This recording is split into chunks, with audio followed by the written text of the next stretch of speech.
буквата К. Камениот мост.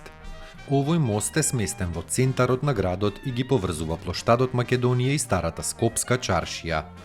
Постојат две претпоставки околу датацијата на мостот. Според првата, која е потврдена со археолошките проучувања, тој бил изграден во 6 век, веднаш по катастрофалниот земјотрес од 580 година.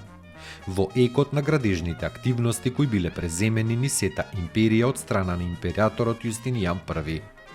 Според втората претпоставка, која е поддржана со историски извори, мостот бил изграден во времето на султанот Мехмед II, освојувачот, во периодот меѓу 1451 и 1469 година. Мостот денеска се смета за символ на градот Скопје и е главен елемент на грбот на Скопје, кој пак грб е насликан на знамето на Скопје во жолто-златна боја. Во својата првобитна форма, мостот имал 13 сводови со вкупна должина од 215 метри и ширина од 6 метри. Со цел да се врати првобитниот изглед на камениот мост, од 1992 година се започнати нови интервенции, со што е добиена првобитната ширина на мостот. На левата страна на реката на мостот се наоѓала спомен плоча на стреланите граѓани на Скопје во 1944 за време на фашистичката окупација.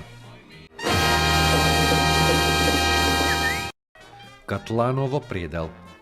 Овој предел е прогласен за споменик на природата од 1991, во кој е присутна специфична појава на отворена пукнатина од неотектонско потекло, низ која повремено се дистрибуираат термоминерални води, од кои се наталожени импресивни, драперасти наслаги на бигор.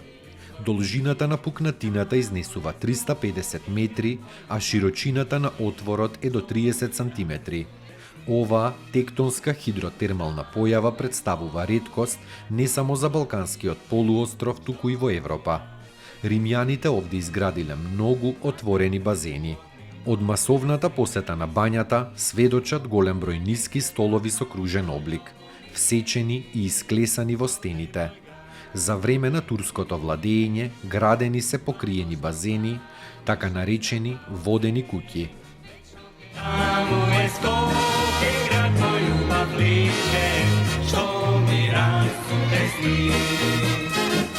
Večno ke ja sakam